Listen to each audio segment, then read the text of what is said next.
যারা নির্বাচনের নামে নির্বাচন খেলা খেলা করে আপনারা এদের নাম কোন জায়গায় যদি দেখেন তাহলে দেবে চোর। কারণ এরা চোর, চোরকে চোর বলতে অসুবিধা কি? এতটুকু দেওয়া যায় সাবেক ডাকাত। কথা বলো না কেন? আমরা এই সংস্কৃতি থেকে বের হয়ে এসেছি এবং বের হতে চাই।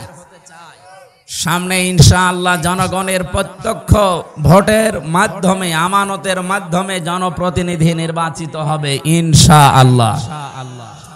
সুতরাং এখানে যারা সম্মানিত ব্যক্তিবর্গ আছেন, সামনে বসা মুসলমান ভাইরা, পর্দার আড়ালের সম্মানিতা মা এবং বোনেরা, প্রশাসনের ভাইরা, আপনাদের থানার অফিসার ইনচার্জ সহ কয়েকজন এসেছে। যারা এসেছেন সবাইকে নিয়ে আল্লাহর দরবারে শুকরিয়া জানাচ্ছি, যিনি আমাদের বুকের ওপর থেকে একটা জগদ্দল পাথর নামিয়ে দিয়েছেন। ১৫০০ বছর আগের ইতিহাস পড়েছিলাম, আইয়ামে জাহিলিয়াতের যুগের।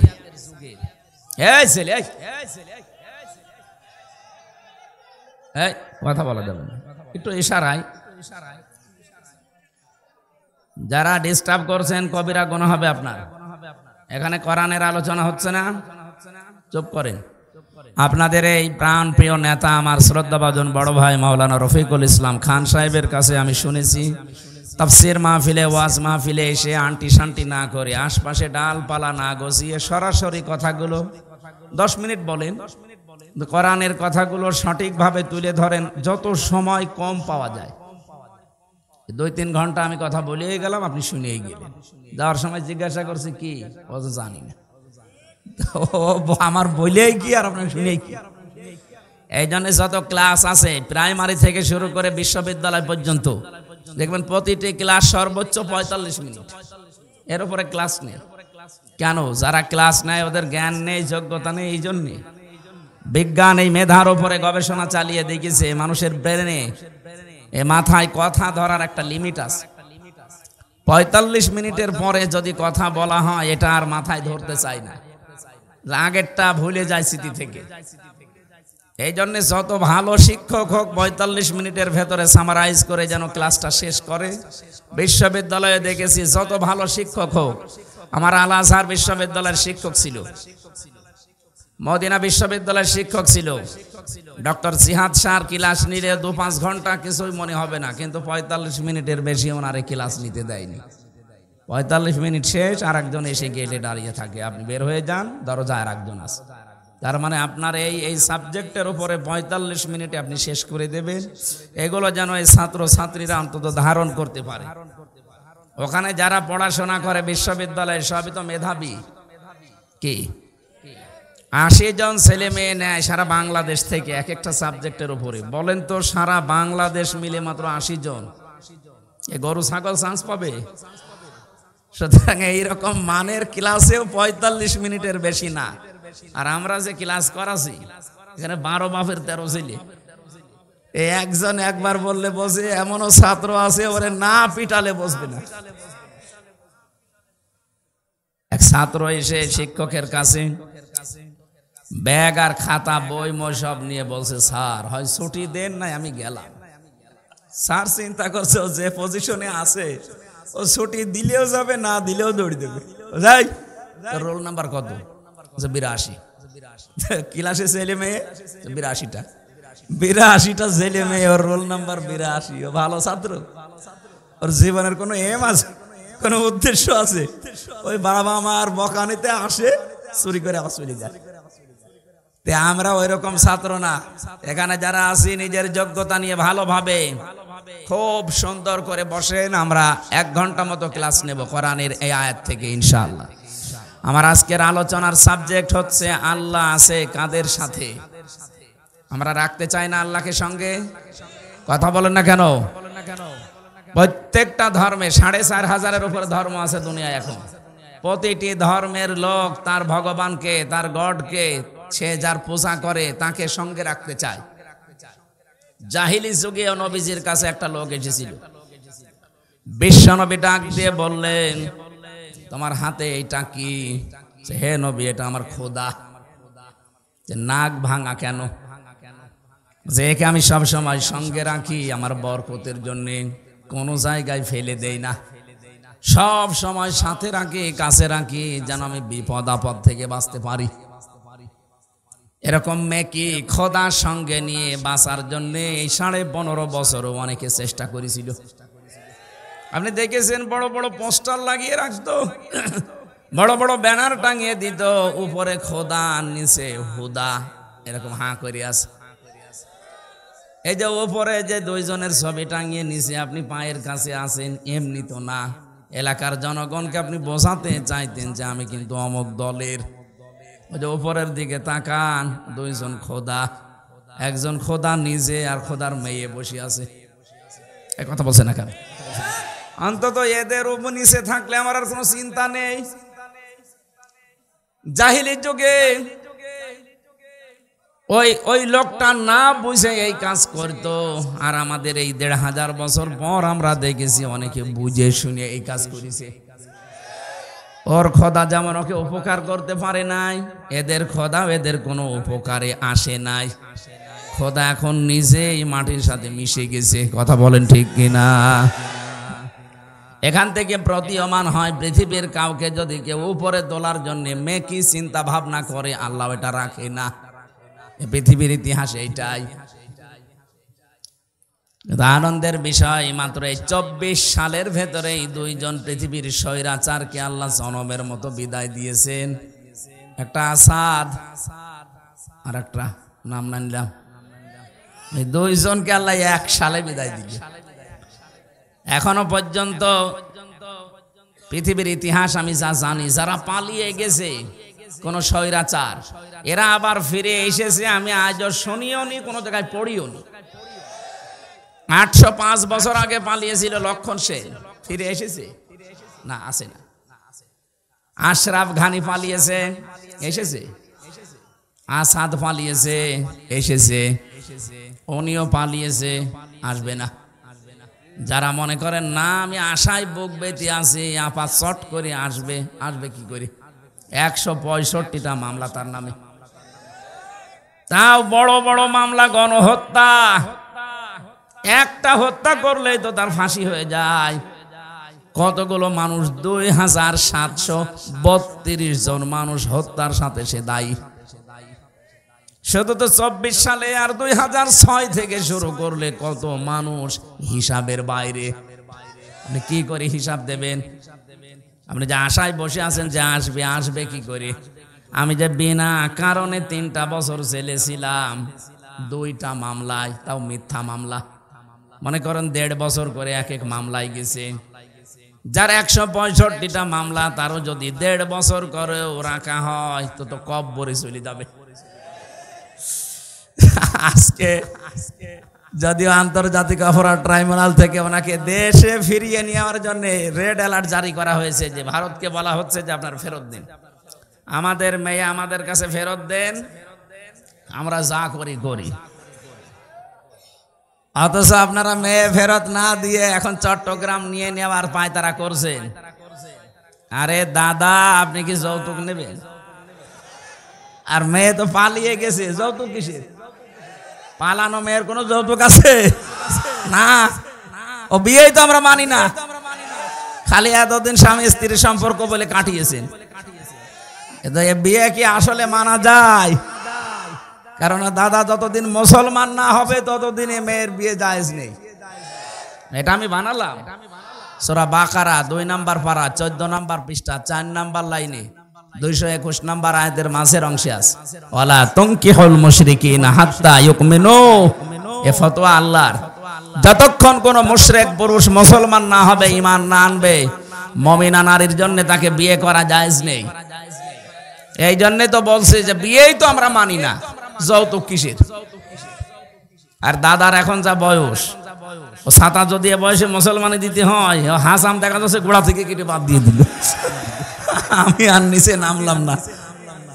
তার আগে বয়স ও ছাতা মুসলমানও হবে না, ও বিয়েও হবে না। আমরা এ বিয়ে মানবো? সুতরাং যৌতুকের কোনো প্রশ্ন নেই। আমিরে জামাত ডাক্তার শফিকুর রহমান হাফিজাহুল্লাহ উনি ঘোষণা দিয়েছেন না, এদেশের 1/2 ইঞ্চি মাটি যদি কেউ উল্টা পাল্টা নজরে তাকায়, চোখ তুলে নেওয়া হবে। এটা আর আগস্টের 5 তারিখের আগে নেই, আগস্ট মাস পার হয়ে গেছে। এদেশে এখন সব আমরা এক। কিছু মানুষ উস্কানিতে এখনো পা দিচ্ছেন, আমি আশা করব আপনারা কারো উস্কানিতে পা দেবেন না।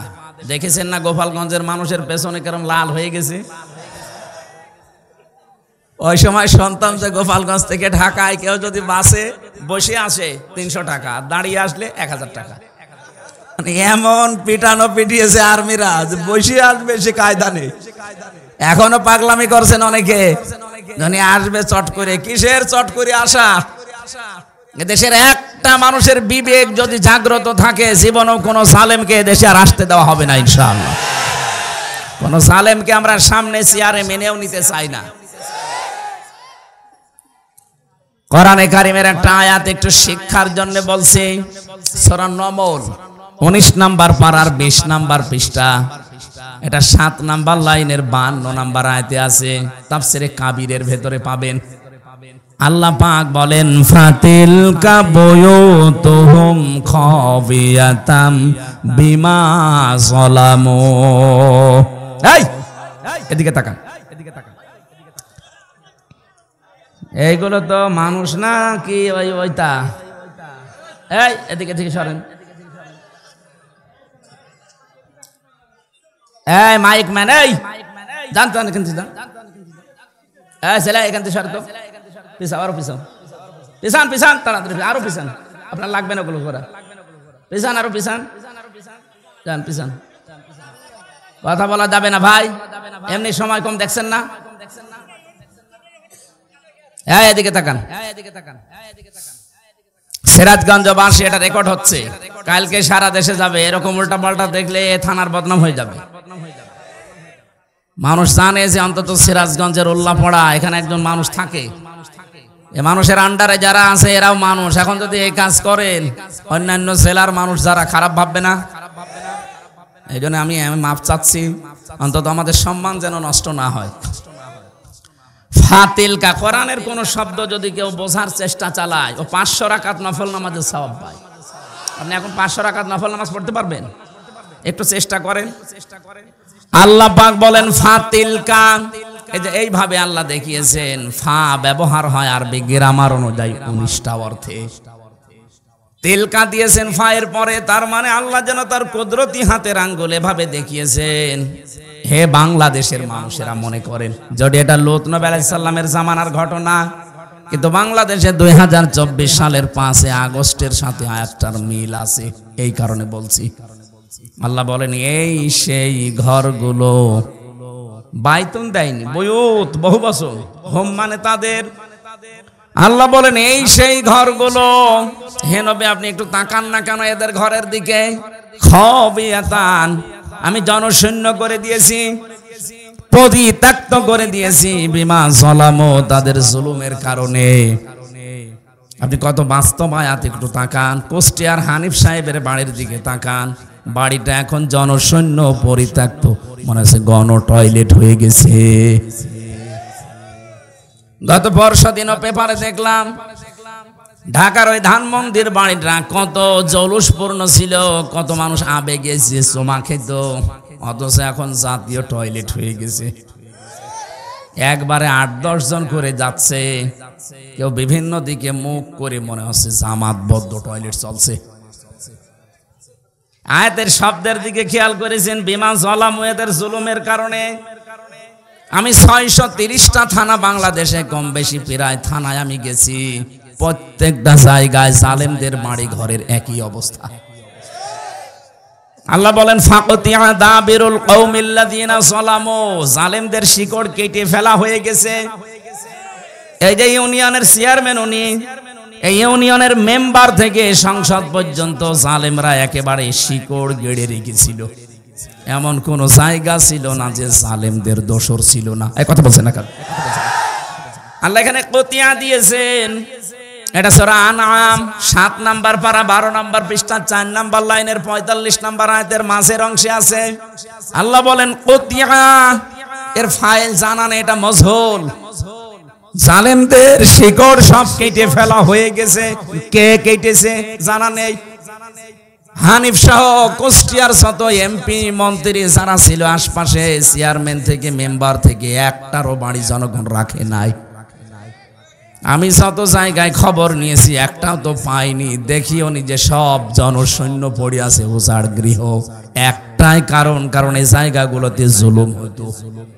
এই জন্য আল্লাহ জালেমদের ওই জায়গাগুলো অভিশপ্ত বানিয়ে দিয়েছেন। যেখানে জুলুম করা হয়, জুলুমের দুর্বিসন্ধি হয়, জুলুমের জন্য ষড়যন্ত্র করা হয়, ওই জায়গাগুলো আল্লাহর কাছে ঘৃণিত হয়ে যায়। নাই তো এত দামি জায়গা ঘৃণিত হবে কোন কারণে? 16 সালে একবার হজে গিয়েছিলাম। কাবা তাওয়াফ করার পরে উপরে গেলাম, দেখি আমার পেটে ব্যথা করছে। এক পুলিশকে ডাক দিয়ে বললাম, ইয়া আখি তাল, এদিকে আসেন, আমার পেটে ব্যথা করছে। এখানে কোন জায়গায় ফার্মেসি আছে আশপাশে?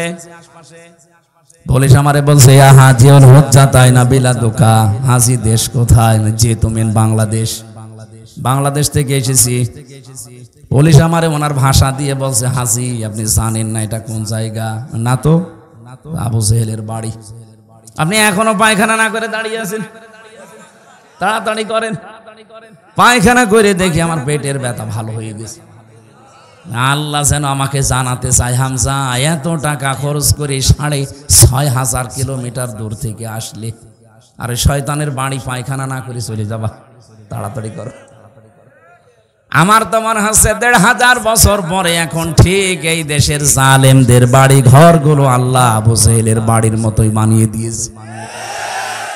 হানিফ সাহেবের মতো এত বড় ছানো নেতা, তার আঙ্গুলের ইশারায় দেশ দুলতো। তার বাড়ির দিকে তাকান, এখন জনশূন্য, কুকুরও থাকে না।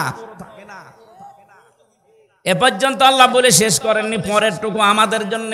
এবার খেয়াল করেন, ইন্না ফি যালিকা লাআয়াতাল লিকাউমিন ইয়ালামুন। যারা আরবি গ্রামার বোঝে, আয়াতটা আল্লাহ দুইটা তাকিদ দিয়েছেন, ইন্না আর লাম। আল্লাহ বলেন অবশ্যই অবশ্যই এর ভেতরে শিক্ষা আছে যারা জ্ঞানী তাদের জন্য। এত বড় জালেমদের শিকড় যদি আমি আল্লাহ কেটে ফেলতে পারি, এখনো পর্যন্ত অনেকে ক্ষমতার থালা হাতে পায়নি, তাই তাদের চরিত্র মানুষের কাছে উন্মুক্ত। তারা এখনই চাঁদাবাজি আরম্ভ করেছে। আপনি মানুষ। আমির জামাত ডাক্তার শফিকুর রহমান হাফিজাহুল্লাহ ঘোষণায় দিয়ে দিয়েছে, দেশে চাঁদাবাজি আমরা করি না, কাউকে করতেও দেব না। আপনি কোন মহারথী যে আপনাকে চাঁদা দেওয়া লাগবে? আর ইসলাম যদি আসে, সব চাইতে আগে বন্ধ হবে এই বাংলাদেশ থেকে দুর্নীতি। কথা বলেন না কেন? 2 নম্বরে চাঁদাবাজি। এটা যে কত বড় জঘন্য অপরাধ, যাদের কাছে এগুলো করা হয় তারা জানে। যারা এগুলো করছেন, আমি আশা করব আমরা থামবেন। আপনারাও মজলুম, আমরাও মজলুম, কিন্তু আপনারা আমাদের চাইতে বেশি না। এই বাংলাদেশে না, এই পৃথিবীর ইতিহাসে আমার মনে হয় সাহাবায়ে কেরামের পরে সবচাইতে বেশি মাজলুম এবং কোণঠাসা একামতে দিনের লোকেরা। এখানে গল্প করে, পরে পরে কিচ্ছু বলা যাবে না, আগে শোনেন তারপরে। সূরা কাসাসের 5 নম্বর আয়াতের বাংলা অর্থটা করে আমি তাফসিরে যাচ্ছি। রব্বুল আলামিন আমাদের আশার বাণী শুনিয়েছেন, নুরিদু আন্নামুন্না আলাল্লাযীনা ইসতাদঈফু ফিল আরদ। আল্লাহ পাক বলেন, আমি একটা ইচ্ছা করেছিলাম। একটু ভালো করে বলেন তো, ইচ্ছাটা কার? আরো জোরে। ফাআলুল লিমা ইউরিদ, আমি যা ইচ্ছা তাই। কথা বলেন না কেন? আমি যা ইচ্ছা তাই। ইন্নামা আমরুহু ইযা আরাদা শাইআন আইয়াকুলা লাহু কুন ফায়াকুন। যদি আমি কোনো কাজের ইচ্ছা করি, শুধু কোন বলি, সঙ্গে সঙ্গে ফায়াকুন হয়ে যায়। হাজার হাজার বছর আগের একটা কাহিনী। আল্লাহ বলেন, ফেরাউন ওই সময় জাতিকে বিভিন্ন দলে বিদলে বিভক্ত করে একটা মাত্র দলকে সে দুর্বল করে রেখেছিল, কোণঠাসা করে রেখেছিল। আপনি দেখান বাংলাদেশের দিকে, আমাদের ভেতরেও হাজার হাজার দলে আমাদেরকে বিভক্ত করে রেখেছে এই লেডি ফেরাউন। ওই সময় ছিল পুরুষ ফেরাউন, ওর প্রথম কর্মসূচি ছিল মানুষকে দলে দলে বেশি দলে দলে ভাগ করতে পারে, তাহলে মানুষের শক্তি নষ্ট হয়ে যাবে। আজ বাংলাদেশে দেখেন অনেককে এই হাওয়া দিয়ে, এই বুদ্ধি দিয়ে মানুষকে দল করায় আলাদা আলাদা করে। এ দলে এদেশে এমনও দল আছে শুধু সভাপতি আর সেক্রেটারি, আর কেউ নেই। ওই যে চেয়ারম্যান, আমি সেক্রেটারি, এই পরিচয়, তাছাড়া দলের একটা লোক নেই। তাও বাবা চেয়ারম্যান, ছেলে সেক্রেটারি, কথা বলছে না। তাদেরও একটা দল। ফেরাউনের কাজ প্রথম এইটা ছিল। এর আগের আয়াতে আল্লাহ দিয়েছেন আজালা মিনহা শিয়াআ, ও দলের ভেতরে, দেশের ভেতরে দল দল দল খালি ভাগ করত। তার ভেতরে একটা দলকে একটা দলকে সে টার্গেট করেছিল যে এই দলটা যদি কোণঠাসা করে রাখা যায় তাহলে বাকি দলগুলো এমনি কথা বন্ধ হয়ে যাবে। আমার তো মনে হচ্ছে আয়াতের সাথে বাংলাদেশের একটা মিল আছে। এই 54 বছরে জালেমরা যারাই আসুক, তাদের একটাই টার্গেট, এই দেশে একামতের দিনটা কোণঠাসা হয়ে থাক। এমনকি বিশ্বের বহু মানুষ এইটাই চাচ্ছে যে এরা কোণঠাসা হয়ে থাক, এরা দুর্বল হয়ে থাক, এরা জুলুম নির্যাতন অত্যাচারের স্টিম রোলার দিয়ে এদেরকে যদি দাবিয়ে রাখা যায়, বাকি যে ছোটখাটো সভাপতি সেক্রেটারি ও ছাতা এমনি বন্ধ হয়ে যাবে। আল্লাহ বলেন আমি একটা কাজ করিলাম, আমি ইচ্ছা করলাম যে এই দুর্বল দলটার উপরে মানান করতে। মানান মানে অনুগ্রহ, দয়া। আমি আল্লাহ তাদের উপর একটা দয়া করার ইচ্ছা করলাম। আমি আল্লাহ চাইলাম তাদেরকে জমিনের নেতা বানিয়ে দেব। জমিনের ওয়ারিস তাদেরকে আমি আল্লাহ বানাবো। ঠিক আমার মনে হচ্ছে 2024-এর 5 আগস্টের পর থেকে আয়াতটা আল্লাহ নতুন করে দেখাচ্ছে। এতদিন যাদেরকে আপনি কোণঠাসা করে রেখেছিলেন, ওদেরকে আল্লাহ এখন একটু মনন করেছে, ওদেরকে জাতির নেতা বানিয়ে দিচ্ছে। কথা বলছে না কেন? শুধু নেতা না, জমিনের উত্তরাধিকারী আল্লাহ বানাবে। কেন বানাবে আল্লাহ পরের আয়াতে দিয়েছেন, সূরা কসস 6 নম্বর আয়াত, অনুমাক্কিনা লাহুম ফিল আরদ। আল্লাহ পাক বলেন আমি জমিনে তাদেরকে শাসন ক্ষমতা দিয়ে দেব। অনুরিয়া, আমি দেখাতে চাই ফেরাউনকে, ও হামানকে, ও জুনুদাহুমা এবং তার দলের লোক সৈন্য বাহিনীকে, মিনহুম মা কানু ইয়াহদারুন, এই মানুষগুলো পৃথিবীতে যাদেরকে বেশি ভয় পেত আমি আল্লাহ তাদেরকে জমিনের শাসন ক্ষমতা দিয়ে তাদেরকে দেখাবো। এই আয়াতটা খাপের খাপ, মুনতাজের বাপ মিলে যাবে সামনে ইনশাআল্লাহ। কোরআনের পাখি আল্লামা শহীদুল্লাহ আলাইহি জীবনে যতগুলো স্বপ্নের কথা বললেন, একটা স্বপ্নকেও আল্লাহ বাদ দেয়নি, সবগুলো দেখিয়েছেন। এমনি দেখাননি। সূরা ফাতিহা, লাকাদ সাদাকাল্লাহু রাসূলাহুর রুয়া বিল হক, অবশ্যই আমি আল্লাহ, এখানে ফাইল কর্তা আল্লাহ নিজে। লাকাদ সাদাকাল্লাহ, আল্লাহ বলেন অবশ্যই আমি আল্লাহ সত্যে প্রমাণ করব আমার রাসূলের স্বপ্নকে। বলেন তো রাসূল এখন আছে? কথা বলেন না কেন? রাসূলের নায়েব আছে, ওলামা ইকরাম যারা, আল উলামা ওয়ারাসাতুল আম্বিয়া, আলেমরা না রাসূলের ওয়ারিস। সুতরাং রাসূলুল্লাহর স্বপ্ন যদি আল্লাহ সত্য প্রমাণ করে দেখাতে পারেন, রাসূলের ওয়ারিস যারা, তাদের স্বপ্ন আল্লাহ দেখাবে না? কথা বলেন না কেন? অবশ্যই দেখাবে। লা তারফাউ আসওয়াতাকুম ফাওকা সাউতিন নাবিয়্যি ওয়ালা তাজহারু লাহু বিল কওলি কাজহারি বা'দিকুম আন তাহবাতু আমালিকুম ওয়া আনতুম লা তাশউরুন। সাবধান ইমানদারেরা, আমার রাসূলের কথার উপরে আওয়াজ করে কথা বলবা না।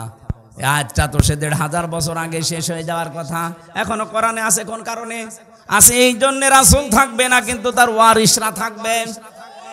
রাসূলের কথার উপরে ওয়াজ করে আওয়াজ করে কথা বললে যেমন আমল আখলাক সব নষ্ট হয়ে যায়, রাসূলের ওয়ারিসদের উপরে যদি কেউ কথা বলে তার পেছনের আমল আল্লাহ নষ্ট করে দেবে। আন তাহবাতু আমালুকুম, আমলের বহু বচন আমাল, একটা কাজও বাকি থাকবে না। আপনার নামাজ, রোজা, দান, সাদকা যা করেছেন দুনিয়ায় সব আল্লাহ বলেন আমি নষ্ট করে দেব। ওয়া আনতুম লা তাশউরুন, টেরও পাবে না কখন নষ্ট হয়ে গেছে। এই জন্য রাসূলের স্বপ্নগুলো যদি আল্লাহ সব সত্যে প্রমাণ করে দেখাতে পারেন, আমাদের যিনি রাসূলুল্লাহর ওয়ারিস আমরা যাদেরকে মনে করি দেশে আলেমরা, আর এক বাক্যে দলমত নির্বিশেষে সারা পৃথিবী থেকে আল্লামা সাইদি, এই আল্লামা শব্দটা এমনি দেওয়া হয়নি। কথা বলেন না কেন? শহীদ আল্লামা দেলাওয়ার হোসাইন সাইদি 50টা বছরে কোরআনে কারিমকে বিশ্বের বিভিন্ন দেশে প্রমাণ করেছেন, প্রচার করেছেন। এই লোকটা আলেম, তার যে স্বপ্নগুলো আল্লাহ সব আমার মনে হচ্ছে একটা একটা করে দেখাচ্ছে। বলেছিলেন জালেমরা ইঁদুরের গর্ত পাবে না, ঠিক পাচ্ছে না, একেবারে খাপের খাপ মিলে গেছে। কথা বলছে না কেন? বলেছিল শুধু নাড়া দেওয়া হবে, এখান থেকে দিল্লি গিয়ে পড়বে, তাই পড়েছে।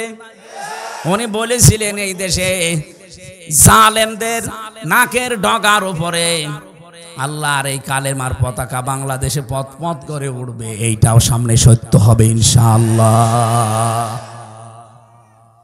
যেহেতু কোরআনে কারিমের আয়াতের সাথে বাস্তবতা মিলছে, এই কারণে বললাম।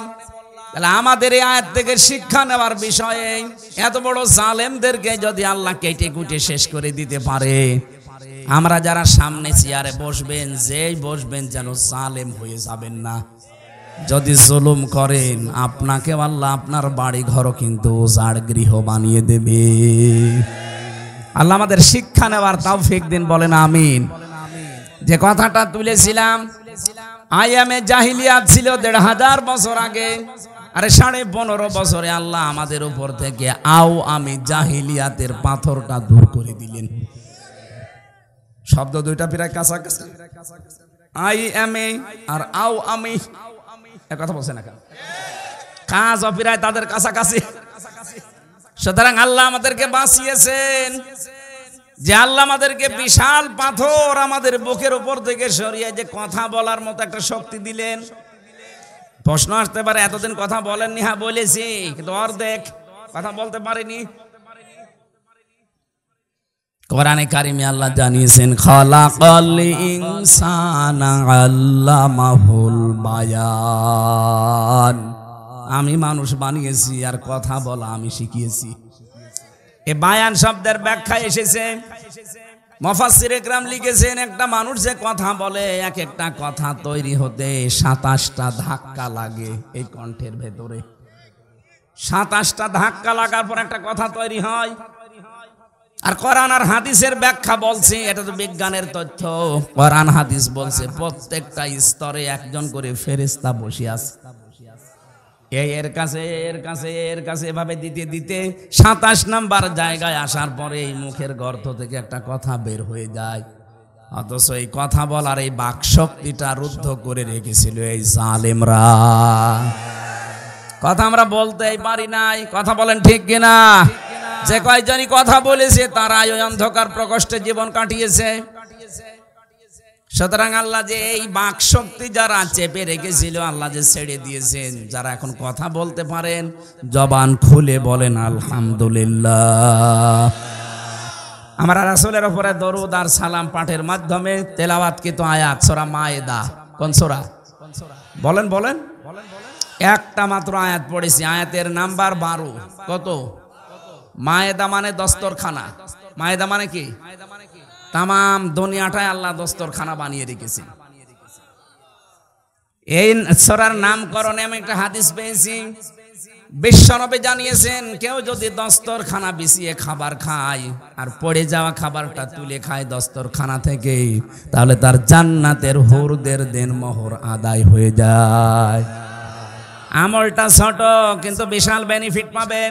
আপনি জান্নাত পাবেন কিনা সে গ্যারান্টি নেই, অথচ জান্নাতের হুরদের দেনমোহর পর্যন্ত আদায় হয়ে গেছে ছোট্ট একটা কাজে। আপনি জান্নাত না পেলে এত বড় সুসংবাদ নবী দিত না। এজন্য আজকে থেকে আমলটা কেউ ছাড়বেন না। দস্তরখানা বিছিয়ে খাবার খাওয়া যদিও ছোট মনে হয়, এটা কিন্তু সুন্নাহ। কথা বলেন না কেন? আমাদের এই শরীরের ভেতরে 360টা হাড় আছে। এই যে হাড়গুলোর জোড়া, নবীজি বলেন এই জয়েন্টে জয়েন্টে যে জোড়াগুলো লেগে আছে, প্রতিদিনে জয়েন্টে সাদগা দেবা।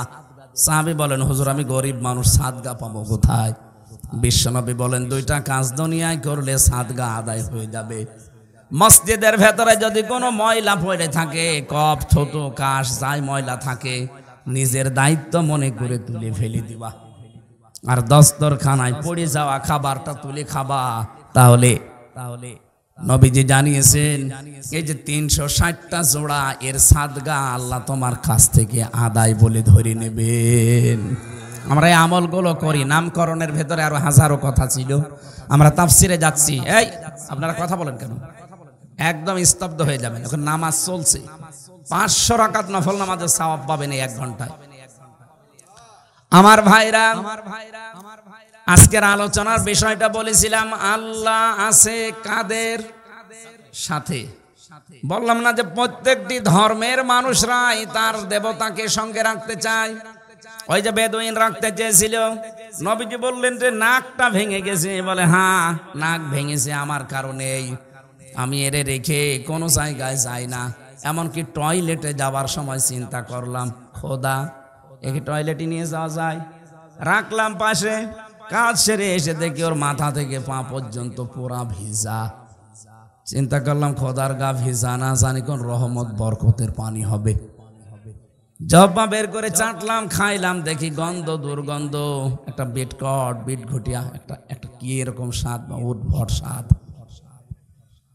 পানিটা যদি রহমতের পানিতে গন্ধ হবে কেন? আশপাশে তাকিয়ে দেখি একটা কুকুর দাঁড়িয়ে আছে, ওর নিচ দিয়ে পানি টপকাচ্ছে। এইবার টের পালাম যে এ কোন রহমতের পানি। মেজাজ গেল খারাপ হয়ে, ওই তুই খোদা না হুদা? কুকুরের প্রসাব থেকে নিজেকে বাঁচাতে পারো না, আমি বিপদে পড়লে বাঁচাবে কি করে? দিলাম একা ছাড়, গেছে নাক ভেঙে।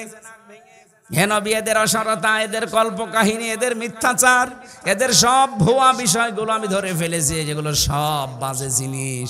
আমি আর এই মিথ্যাচারের সাথে থাকতে চাই না। আমি এসেছি তাওহীদের নিচে আশ্রয় নিতে। দয়া করে আপনি আমাকে পড়িয়ে দেন লা ইলাহা ইল্লাল্লাহু মুহাম্মাদুর রাসূলুল্লাহ। আমার মনে হয় সেই সময় এখন এসে গেছে। আজ হাজারো মানুষ তাদের ভুলটা অন্তত আজ করতে পেরে বিবেকের তাড়নায় তারা ফিরে আসতেছে। গত বর্ষ দিন যশোরে কলেজের অধ্যাপককে আমি শুধু 3 মাস বলেছিলাম, স্যার আপনি একজন বিসিএস ক্যাডার, আপনার ঈমান নেই কিন্তু আপনার বিবেক আছে। আপনি আমার ধর্মীয় গ্রন্থ কোরআনটা শুধু একটু বুঝে পড়বেন বাংলায়। আপনি আরবি পড়তে পারেন না জানি, শুধু বাংলায় পড়বেন। আপনাকে আমি মুসলমান হতে বলি না, কারণ আমাদের ধর্মে জোর জবরদস্তি নেই। কি আছে? লা ইকরাহা ফিদ্দিন, বাড়াবাড়িও নেই। আমাদের ধর্মে কোনো জোর জবরদস্তি যদি থাকতো, 850 বছরে এলাকাটা মুসলমান শাসন করেছে, একটা হিন্দু খুঁজে পাওয়া যেত না। অথচ আমরা মুসলমান, আমাদের আমানত ভারতে। তারা এখন কি করছে দেখছেন? মসজিদগুলো ভেঙ্গে ভেঙ্গে মন্দির বানাচ্ছে। 500 বছর আগে এখানে মন্দির ছিল। নাফারমান জাতি একটা, এই উগ্রপন্থী হিন্দুরা, এদের ভিডিওগুলো দেখবেন, কত বড় জঙ্গি এরা, তামাম দুনিয়ায় ভাইরাল করে দেন। খ্রিস্টানদেরকে বলবো, ডোনাল্ড ট্রাম্প এই জন্য উনি সিদ্ধান্ত নিয়ে ফেলেছে 16 লাখ ভারতীয়কে জানুয়ারির 20 তারিখের পরে উনি যে শপথ নেবেন, এরপরে ফেরত পাঠিয়ে দেবেন। এমনি না, 2 জন খ্রিস্টান মেয়েকে, যুবতী মেয়েকে ভারতে উলঙ্গ করে হাঁটিয়েছে। এরা জাতি হিসাবে কলঙ্ক, মানবতার শত্রু এরা। তামাম দুনিয়ার কারোর সাথে এদের মিল নেই। এই কথা বলেন না কেন? খ্রিস্টান মেয়েদেরকে আপনি উলঙ্গ করে ঘোরালেন রাস্তায়, ট্রাম্প আপনাদের ছেড়ে দেবে? এখন এই যে 16 লাখ পাঠিয়ে দিচ্ছে, দাদার ধুতি সামলাতেই জীবন শেষ হয়ে যাবে। আর আমরা অলরেডি বলে দিয়েছি যে না, আমাদের ব্যবসা বাণিজ্য বলেছিল যে আমরা না খেয়ে মারা যাব। পাকিস্তান থেকে, তুরস্ক থেকে, চীন থেকে আমাদের খাবার আল্লাহ পাঠিয়ে দিচ্ছে, ওদের সাথে কিচ্ছু দরকার নেই। আফগানিস্তান, পাকিস্তান, নেপাল, ভুটান, চীন, মায়ানমার, এগুলো যদি ওদের ছাড়া চলতে পারে, বাংলাদেশে চলতে পারবে ইনশাআল্লাহ। একটা রাষ্ট্রের সাথে ওদের মিল নেই, প্রত্যেক জায়গায় ওদের সমস্যা। সারা বিশ্বে আমরা দেখি মানুষ মাটির নিচে তেল পায়, গ্যাস পায়, লোহা পায়, স্বর্ণ পায়, আর ওই শয়তানরা শুধু মসজিদের নিচে মন্দির পায়। পিটিয়ে সোজা করা দরকার। কথা বলে না কেন? প্রতিবেশী হিসাবে এরকম একটা নাফারমান থেকে আমরা পেয়েছি, কবে যে মাথার উপর থেকে নামবে নাফারমানরা আল্লাহ জানে। খ্রিস্টানদেরকে বলবা আপনার যুবতী মেয়েকে যারা উলঙ্গ করে হাঁটিয়েছে এই উগ্রপন্থী হিন্দুদেরকে ছাড়বেন না। 200 কোটির উপরে মুসলমান, আমরা গরু খাওয়ার অপরাধে মুসলমান জবাই করা হচ্ছে। গত পরশু দিনে 2 জন যুবতী মুসলমান মেয়েকে যুবতী ধর্ষণ করার পরে তার লজ্জাস্থানে লোহা ঢুকিয়ে দিয়েছে। ষড়যন্ত্র বহু চলছে, কিন্তু এই দাদাদের দেশ থেকে এখনো থামেনি। আমরা একটু শুধু ইঙ্গিত দিয়েছিলাম, দেখেন কান্নাকাটি আরম্ভ অলরেডি করে দিয়েছে। ওদের পেঁয়াজ, ওদের আলু সব বর্ডারে পৌঁছে যাচ্ছে। সাংবাদিক নামের এই কলঙ্ক ময়ূখ রঞ্জন, এই একটা হকার, হকার বললো হকারের বদনাম হবে। আমার মনে হয় হিজরা, এরে বাংলাদেশের এই হিজরাদের কাছে 1-2 ঘন্টা দেওয়া দরকার, ছিঁড়িয়ে খেয়ে ফেলবে। শয়তান উল্টাপাল্টা কথা শুধু বাংলাদেশের নামে বলে আর মুসলমানদের বিরুদ্ধে। প্রতিবেশী হিসাবে সতর্ক করছি, আল্লাহর ঘর কাবা ধ্বংস করার জন্য এসে আবাবিলের কি পরিণতি হয়েছিল আব্রাহার দেখেননি? ওই আল্লাহ এখনো আবাবিল পাঠাতে পারে। মুসলমানদেরকে যা করছেন করেন, আল্লাহর ঘরগুলো ভাঙা বন্ধ করেন। আজকেও সকালে একটা ঘর ভেঙেছে মসজিদ। সতর্ক করলাম, যদি ভালো লাগে মেনে নেন, না হলে কিন্তু আল্লাহ আবাবিল পাঠালে তখন দোয়া করেও কাজ হবে না। কথা বলেন না কেন? তখন বলবেন আপনারা আমার প্রতিবেশী কিছু বলেননি, এই জন্য বললাম। আশা করছি আপনারা সতর্ক থাকবেন, আল্লাহর ঘরগুলো ভাঙা বন্ধ করেন। আর ওদের ভিডিও পেলে আপনি বিশ্বের মিডিয়ায় ছড়িয়ে দেন, তো সারা দুনিয়া দেখুক যে এই দুনিয়ায় সবচাইতে বড় উগ্র এই হিন্দুরা। সব হিন্দু না, শুধু উগ্রপন্থী হিন্দু যারা, তারা। এতদিন ওরা বিশ্বের মিডিয়ায় মানুষকে জানিয়েছে বাংলাদেশের সংখ্যালঘু নির্যাতন হয়। কিসের সংখ্যালঘু নির্যাতন? গত পরশু দিন এই যে পঞ্চগড় আর মাগুরা ঝিনাইদহ 2 জায়গা থেকে 2টা মেয়ে গেছে ভারতে চিকিৎসার জন্য।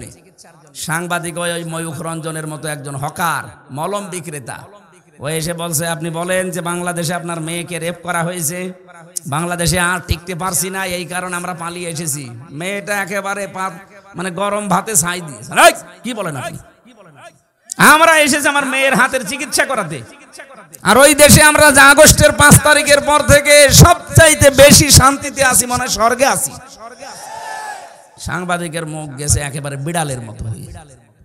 কি ষড়যন্ত্র চলছে দেখেছেন, যে এইটা নিয়ে বিশ্বের মডেলদেরকে দেখাবে। এই দেখেন, এই জন্য অন্য কোন প্রেসক্রিপশনে ঔষধে কাজ হচ্ছে না। এই জন্য বারবার পালিয়ে তো বসে নেই, ওখান থেকে বারবার শুধু টার্গেট করে হিন্দুদেরকে দিয়ে কাজে লাগাতে যাচ্ছে। হিন্দুরাও অত পাগল না, এগুলো সব তার উগ্র না। কথা বলেন না কেন? গোবিন্দ পরামানিক অলরেডি বলে দিয়েছে যে এই দেশে জামাত ইসলামী বাংলাদেশ এবং আলেম ওলামাদের কাছে এই দেশের হিন্দুরা সবচাইতে বেশি নিরাপদ। এবার নেন ঠেলা খান, আপনার ভাই এই কথা বলিস। এজন্য সবাই চায় যে আল্লাহ আমার সাথে থাক। সে ভগবান বলেন আর দেবতা বলেন আর যাই বলেন, আমরাও চাই আল্লাহ যেন আমাদের সাথে থাকে। আমরা চাই না? মুসা আলাইহিস সালাম 12 জন নকিব দলপতি, এখন বাংলাদেশে মনে করেন 12 জন মন্ত্রী। 12 জন মন্ত্রী নিয়ে আমেরিকায় গেছে, যেহেতু তামাম দুনিয়ার মোড়ল। এই এদিকে তাকান, 12 জন মোড়ল নিয়ে গিনি উনি 12 জন এমপি নিয়ে গেছে, মনে করেন মন্ত্রী। আমি বাংলায় বোঝাচ্ছি কারণ সহজে বুঝবেন। মুসা নবী 12টা গোত্র থেকে 12 জন নকিব দলপতি সর্দার মন্ত্রী মনে করেন, এদেরকে নিয়ে গেলেন আল্লাহর কাছে। ডাক দিয়ে বলেন রব্বুল আলামিন, রব্বি আরিনি, আমরা দেখতে চাই তোমাকে। আল্লাহ বলেন লাং তারনি, আমাকে দেখা যাবে না। বলেন তো মুসা নবীর মতো পাওয়ারফুল একজন নবী,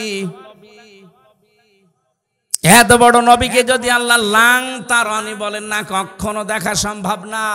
কারণ যে চোখের পাওয়ার আছে, এই পাওয়ার দিয়ে দুনিয়ায় থেকে আমি আল্লাহকে দেখতে পাবে না। অথচ বাংলাদেশে কত ভণ্ড আছে, পীরের নামে কলঙ্ক। এগুলো এ মানুষগুলো নাকি আল্লাহর সাথে সরাসরি দেখা হয়। যদিও আমাদের রাজশাহী খুলনা এই বিভাগের মানুষগুলো এখনো সতর্ক আছে, কিন্তু এই ঝামেলায় পড়ে আছে চট্টগ্রাম আর সিলেটের মানুষেরা। ওদের তো ঘরে ঘরে পীর, আর সব নাকি আল্লাহর সাথে দেখার কথা হয়।